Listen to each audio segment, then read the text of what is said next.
Hello, this is Cuckoo. Today I want to make a video about how to bring your microphone levels up to line levels so that you can incorporate them into your samplers or a portable musical minimalistic setup.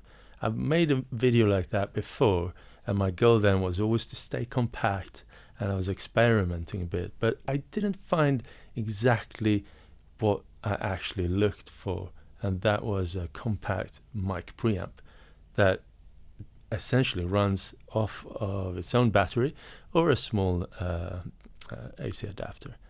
But today I found it finally, and I can't believe it took me so long to find it, but here it is. This is the CEntrance MicPort Pro. It's a tiny mic preamp. It's also a USB audio interface. I'm not going to showcase that today, but it is a USB audio interface. You can connect it straight to your phone, to a computer, and it is a high quality little mic preamp in a box. So today I'm going to try it out on these microphones here that I have, and also on this microphone here. As a matter of fact, this one is right now being powered, phantom powered, by the MicPort Pro 2, and it should be running on battery, but I haven't charged it yet. I just unpacked it. So I'm running it off of USB power on a power bank. And so what you hear right now is going straight to here and straight to the camera. No middlemen, no computer recording, nothing like that. Just as compact as it gets.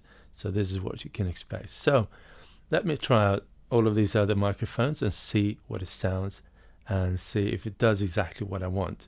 Bringing the levels, clean gain, and ready to go for a minimalistic electronic music setup. Let's go. Alright, this is how I'm going to do it. It might look very weird right now and throughout the video, but it's a practical approach. The microphone goes into the mic preamp, which then goes into the digger tact. I'm going to use the digger tact because it's a good example of somewhere where you might want to use a microphone and put it in here. This microphone, Shure 1973, very good microphone. You can hear that it's amplifying it beautifully, sending it here, and I now crank the volume up here, but I can crank it down to around here and raise the monitoring here, and yeah, it's good levels. And now just compare it to some of the sounds that are on here.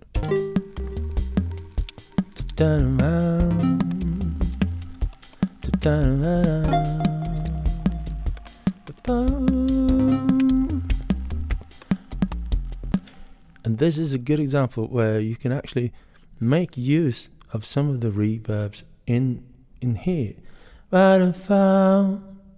Maybe go in here, make a longer reverb,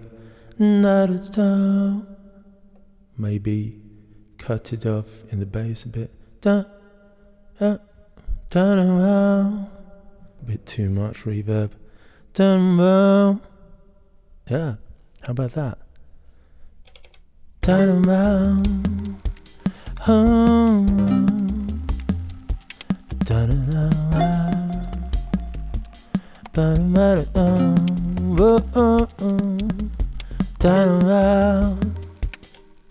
This is a beautiful mic, and it requires phantom power, and it deserves a beautiful sound.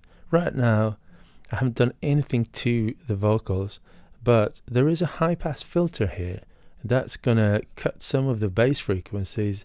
Maybe in a singing scenario that would be a nice little first step, get rid of some of the bass frequencies.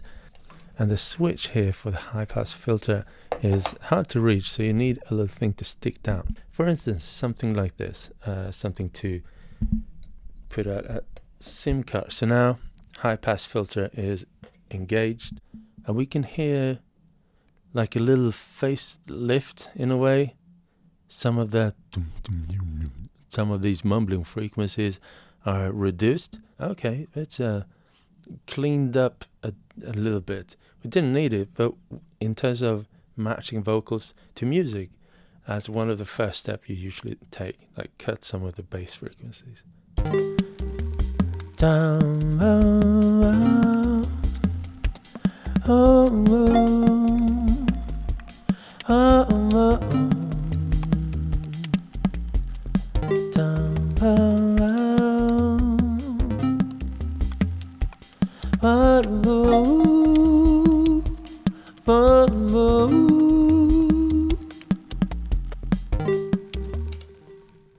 Nice.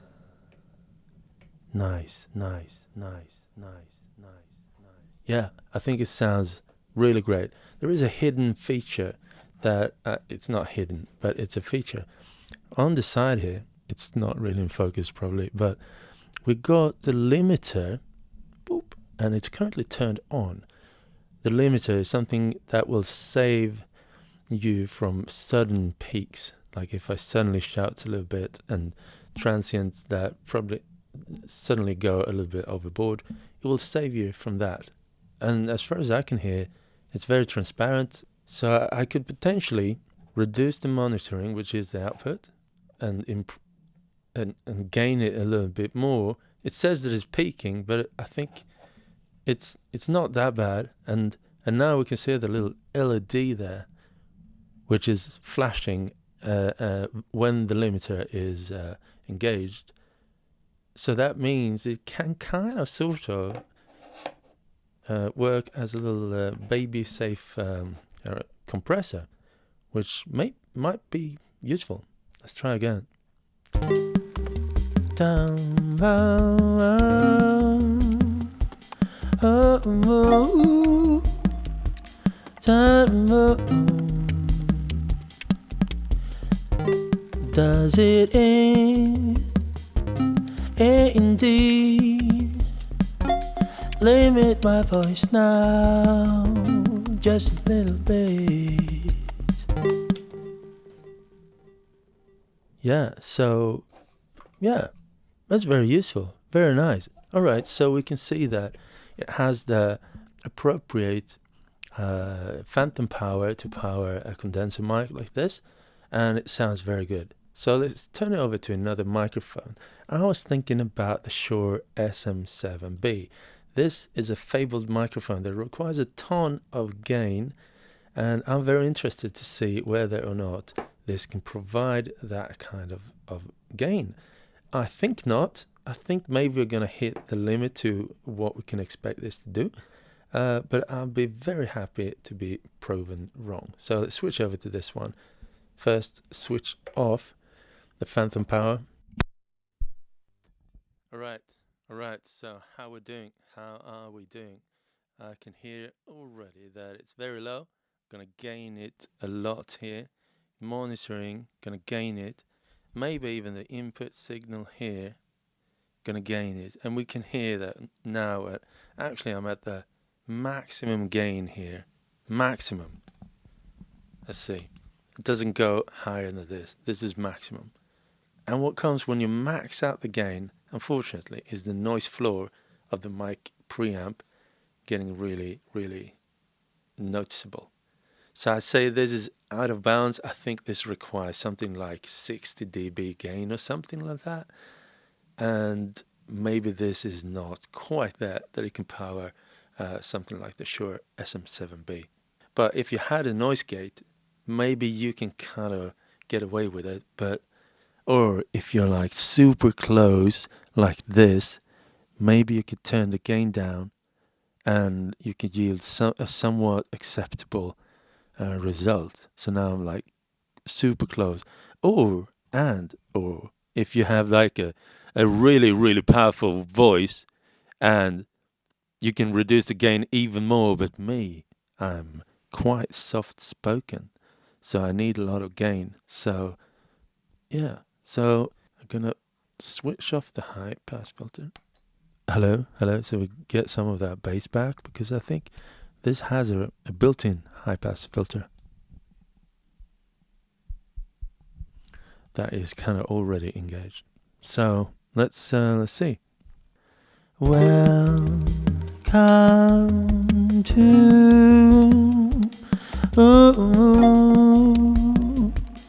Ooh, ooh, ooh. Welcome to.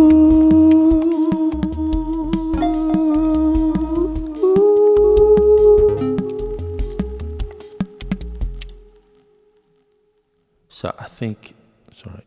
So as you can hear, this hissing noise, the noise floor of the mic preamp making itself heard at all times when you're getting it to the maximum. So, or I wasn't even at the maximum like that. So unless you have a really powerful voice, I say the Shure SM7B is outside of the range what I would suggest. So let's move on to another mic. Although it doesn't require as much gain as the SM7B, it still does require quite a bit of gain. I'm kind of trying to feel out where the limit is to where it's getting too little gain. Maybe around there, somewhere around there. I think the sound of this microphone would benefit from the high pass filter. So I'm gonna turn it on like so. And there you go, SM57. I had to double check. And this should probably be handled with a capsule or a pop filter. I don't have one right now. Let's see.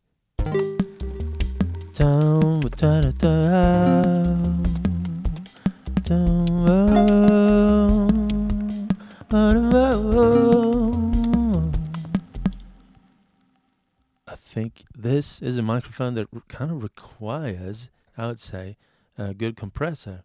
So what I'd do is probably add an EQ and or a compressor between here. Let's see if we can engage with the limiter a little bit more. So reduce the monitor, gain it more so that we have more activity on the limiter, because that is essentially a very simple compressor. So that could kind of be that compressor that we need. So let's see. Troublemaker, somebody,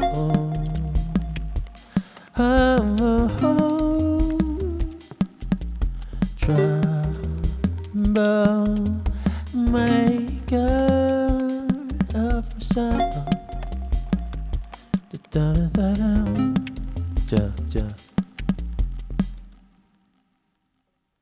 Yeah, I think it's helpful to have that limiter, be a little bit creative with it. It says there is peaking, but analog peaking with a good preamp is not the whole world. Like digital peaking is game over, and even analog peaking with something very bad is also game over. But analog peaking with this preamp is not the whole world. So a little peak here and there is not gonna ruin the whole thing. But if you're planning to do like a proper vocal take, try to stay away from peaking. Okay, I think it's not a bad microphone, but it just requires a little bit of work, compressor and EQ, in my opinion. So let's head over to another microphone.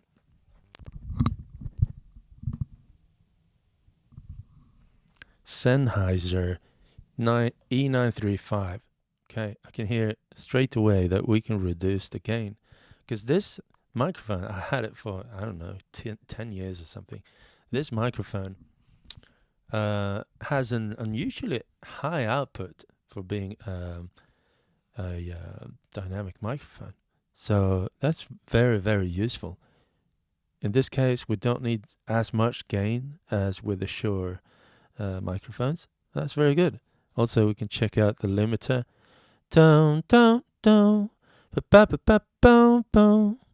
Maybe do the same trick there. Oops, hello. Do the same trick there as we did with the other one. Overgain it a little bit, reduce the monitoring to kind of have access to a simple compressor. And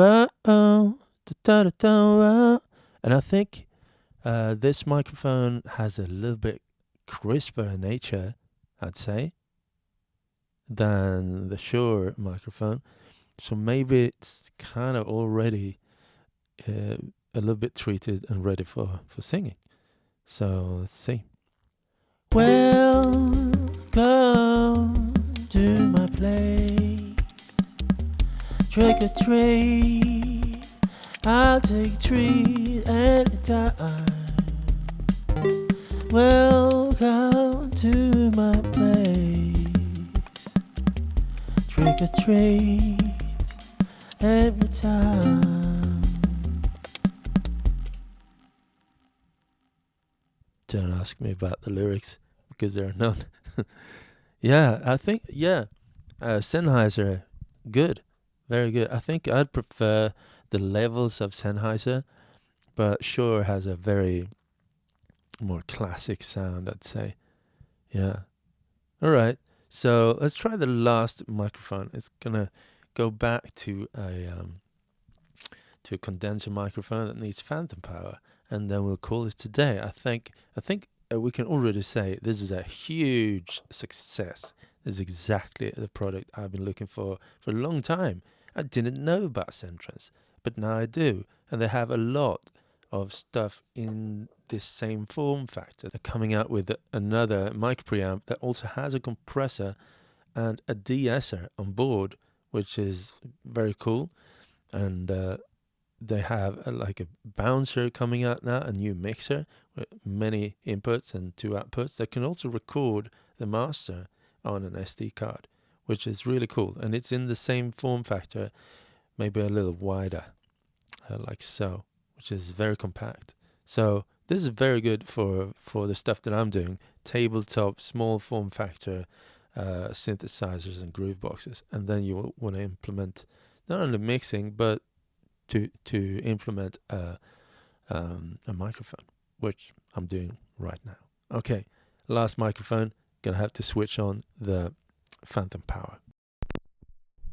All right, here we go. I knew I had to lower the gain because this has a really high signal, and this I should really use a pop filter for this. I could kind of reduce my pops. I could reduce the pops by directing the airflow to the side when I'm speaking. It's difficult, but I'm doing it sometimes when I'm making videos. Kind of minimizing pops without a pop filter. Pop filter. Yeah. So what we got here, yeah, sounds beautiful. The limiter is engaged and the high pass filter is engaged. Let's just turn it off once and see what we have with that. Yeah, so much fuller in the bass with high pass filter not engaged, and I think for singing that's going to be a good first step. Trying now, trying to get the levels right, not too high, not too low. It's been a pleasure to talk about microphones today, hasn't it? I didn't know about CEntrance till today. Actually a couple of weeks ago, not today. Yeah, MicPort Pro, the way to go.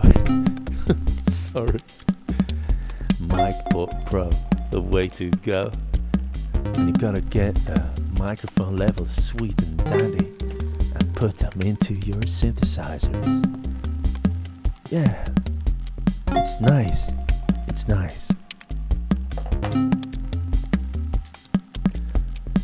If you wanna say hi and thank you, use the comments, support me on Patreon, purchase stuff from my web store. Everything really is a good way of supporting me. Subscribe to my channel. Sorry about that. Thank you so much for watching, everyone. I think I got really happy when I found this.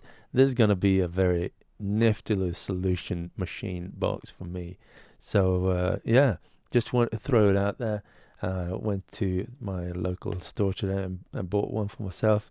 And yeah, one thing I just want to mention, I think I got an old version. When I check it out on the website, it's USB-C. But what I've got here is micro USB. So I got a little bit bummed about that, but cool. Thank you so much. I appreciate hanging out with you. It's been fun. Peace out. See you in the next video. Take care.